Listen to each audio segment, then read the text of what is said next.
रेखा गुप्ता या नावाची महाविकास आघाडीच्या पत्रकार परिषदेमध्ये चांगली चर्चा झाली। रेखा गुप्ता हे मतदाराचं नाव बातम्यांमध्ये आल्यावर संध्याकाळी ते डिलीट देखील कसं झालं असा प्रश्न राज ठाकरे आणि जयंत पाटील यांनी विचारलाय। हे झालं एखाद्या नावाबद्दल, पण अमरावतीमध्ये तर धक्कादायक प्रकार घडलाय। अमरावतीतील तब्बल 28 गावं आणि त्या गावांमधले मतदारच मतदार यादीतून गायब झालेत। नेमका काय प्रकार आहे आणि पाहूया। मात्र ती गावं नेमकी कोणकोणती आहेत त्यावर देखील एक आपण नजर टाकणार आहोत। तर मतदार यादीतून ही 28 गावं वगळण्यात आलेली आहेत। त्यामध्ये ती गावं नेमकी कोणकोणती आहेत ते आपण पाहतो आहोत। त्यामध्ये टाकरखेडा मोरे, त्याचबरोबर सैदापूर, हसनापूर पारडी, गणेशपूर, अहमदपूर, रौंदळपूर, डोंगरगाव तुरखेड, शिरसगाव, त्याचबरोबर पोही, मलकापूर बुद्रुक, कारला, हंतोडा, रत्नापूर पोही, अडगाव खाडे, निमखेड आडे, मोहब्बतपूर, जवळा बुद्रुक, नवापूर, जवर्डी, खुदानपूर, जवळा खुर्द, मासमापूर, त्याचबरोबर धुडकी, आडगाव आडे, औरंगपूर, कसबे गव्हाण, मूर्तिजापूर, घोगरडा, हंतोडा आणि अडगाव खाडे ही 28 गावं या मतदार यादीतून वगळण्यात आली आहेत। आणि या संदर्भातला एक महत्त्वाचा रिपोर्ट आपण पाहूया। मतदारसंघ 160 कांदिवली पूर्व, नाव धनश्री कदम, वडिलांचे नाव दीपक कदम, वय वर्ष 23। आता वडिलांचे डिटेल्स। नाव दीपक रघुनाथ कदम, वडिलांचे नाव रघुनाथ कदम, वय 117। मतदारसंघ 161 चारकोप, नाव नंदिनी महेंद्र चव्हाण, वडिलांचे नाव महेंद्र चव्हाण, वय वर्ष 124, वय 124।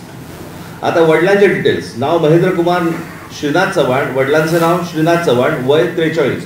कोणी कोणाला काढले तेच कळत नाही, कारण इकडे लंबी आयु दीर्घायुष्य भव म्हणतात ना, तसं झालेलं आहे। थोडक्यात एक तर निवडणूक आयोगाने एक स्वीकारलं पाहिजे की त्यांचा पुनर्जन्मावरती तरी विश्वास असला पाहिजे, आणि नाही तर जे मतदार हयात आहेत आणि त्यांचा मतदाराचा अधिकार हा हिरावून घेतलाय, डिलीट केलेला आहे, मग त्यांच्यावरती सदोष मतवधाचा गुन्हा दाखल करावा का?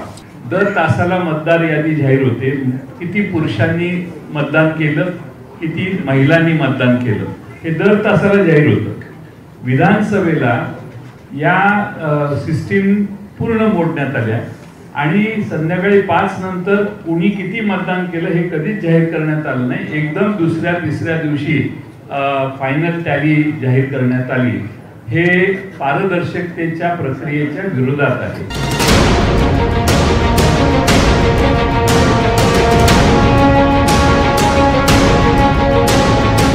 काहीतरी घोळ आहे, कुठेतरी झोल आहे, हेच विरोधकांचं म्हणणं आहे। असाच एक घोळ आता अमरावतीत समोर आलाय। इथे मतदार यादीतून एखाद दुसरं नाव गायब झालेलं नाही, तर मतदार यादीतूनच चक्क 28 गावच गायब झाली आहेत। मतदार यादीतल्या तक्रारींवरून वातावरण तापलेलं असतानाच अमरावतीत तब्बल 28 गावातल्या मतदारांची नावं गायब झाल्याचा धक्कादायक प्रकार समोर आलाय। अमरावतीतल्या अंजनगाव सुरजी तालुक्यातली 28 गावं मतदार यादीतून वगळण्यात आली आहेत। या गावातल्या तब्बल 8000 मतदारांची नावच मतदार यादीत नाहीयेत। आगामी जिल्हा परिषद आणि पंचायत समिती निवडणुकांसाठी ग्रामपंचायत स्तरावर प्रारूप याद्या प्रसिद्ध करण्यात आल्या, मात्र अंजनगाव सुरजी मधल्या 28 गावांमध्ये यादीच आली नाही। यादी प्रसिद्ध न झाल्यानं शशिकांत मंगळे यांनी या संदर्भात तक्रार केली। यावेळी मतदार यादीतून ही 28 गावं वगळल्याचं समोर आलंय।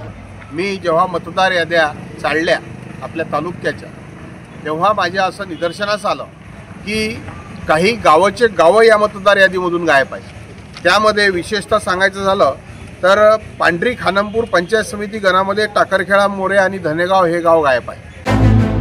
28 गावातले हे 8000 मतदार मतदानापासून वंचित राहण्याची भीती आहे। हा प्रकार समोर आल्यानंतर प्रहारचे बच्चू कडूही आक्रमक झालेत। लोकशाहीतून हुकुमशाहीकडे जाण्याचा हा प्रवास असल्याची टीका बच्चू कडूंनी केली आहे। जिल्हा परिषद मधले काही गावच गायब आहे, म्हणजे ते मतदार यादी तर सोडा, पहिले मतदार यादीमधले नाव गायब व्हायचे, आता गावच्या गाव गायब केल्याच्या घटना उघडकीस आलेल्या आहे। मला वाटतं ही निवडणूक आयोगाची खूपच मोठी गंभीर गोष्ट आहे। म्हणजे लोकशाहीला अशा पद्धतीने जर छेडल्या जात असेल आणि अधिकारी अशा पद्धतीने वागत असतील तर उद्या मतदान नावाची गोष्ट जर संपली तर राजेशाही सुरुवात होईल। एकाच तालुक्यात मतदार यादीत 28 गावं गायब झाल्यानं जिल्ह्यातल्या सर्व मतदार याद्या तपासण्यात याव्यात आणि चूक दुरुस्त करून यादी पुन्हा प्रसिद्ध करावी अशी ग्रामस्थांची मागणी आहे। ती यादी प्रसिद्धीसाठी ग्रामपंचायत कार्यालयात, तलाठी कार्यालयात प्रसिद्ध व्हायला पाहिजे, पण नेमकी 8 तारखेला ती यादी प्रसिद्ध झाली नाही आणि आम्हाला आमचं नाव यादीत आहे की नाही, चुकलं आहे की नाही, की बरोबर आहे हे पाहण्याचा सुद्धा आम्हाला संधी मिळाली नाही। त्यामुळं आम्ही या मतदानापासून वंचित राहू असं आमच्या सर्व गावकऱ्यांची भीती आहे। पूर्णच्या पूर्ण गाव गायब आहे या प्रारूप मतदार यादीमधून।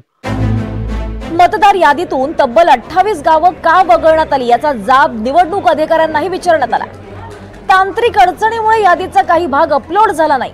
यादीमधल्या त्रुटी दुरुस्त करून यादी पुन्हा अपलोड करण्यात येणार आहे असं स्पष्टीकरण निवडणूक अधिकाऱ्यांनी दिलंय। आजपासून जे यादी भाग सुटलेले आहे त्याचेच कंट्रोल चार्ट तयार करून आम्ही पुन्हा ते अपलोड करतोय, जेणेकरून कोणताही यादी भाग किंवा कोणतेही गाव किंवा कोणतेही मतदार मतदानापासून वंचित राहू नये आणि त्याचं मतदार यादीमध्ये त्याचं नाव यावं।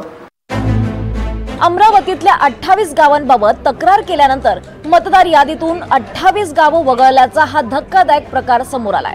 मतदार यादीमधून ज्या गावांना वगळण्यात आलं त्या गावांमध्ये प्रामुख्यानं अंजनगाव सुरजी तालुक्यामध्ये येणारं टाकरखेडा मोरे, अहमदपूर, रौंदाळपूर पोही, रत्नापूर पोही, जवळा बुद्रुक, जवळा खुर्द, औरंगपूर कसबेगव्हाण, सौदापूर डोंगरगाव, मलकापूर बुद्रुक, अडगाव खाडे, नवापूर, मासमापूर, मूर्तिजापूर घोगरता, हसनापूर पार्टी, शिरसगाव, कारला, निमखेड आडे, जवी, धुडकी, तुरखेड, अडगाव खाडे, शिरसगाव इत्यादी गावांचा समावेश आहे। जिल्हा परिषदा, पंचायत समित्या आणि नगर परिषदा, नगर पंचायतींच्या निवडणुकांसाठी प्रारूप मतदार यादी प्रसिद्ध करण्यात आली आहे। या यादीतली नावं महा वोटर लिस्ट या वेबसाईटवर शोधता येतील। या निवडणुकांसाठी 1 जुलै 2025 या दिवशी अस्तित्वात असलेली विधानसभेची मतदार यादी वापरण्यात येणार आहे।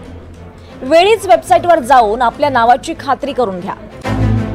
प्रत्येकाला मतदानाचा अधिकार बजावता येणं आणि निष्पक्ष निवडणुका होणं हे सुदृढ लोकशाहीसाठी आवश्यक आहे। मतदार यादीतल्या घोळावरून राजकीय पक्ष लढाई लढतीलच, पण जागरूक नागरिक म्हणून आपलं नाव मतदार यादीत आहे की नाही हे नक्की तपासा।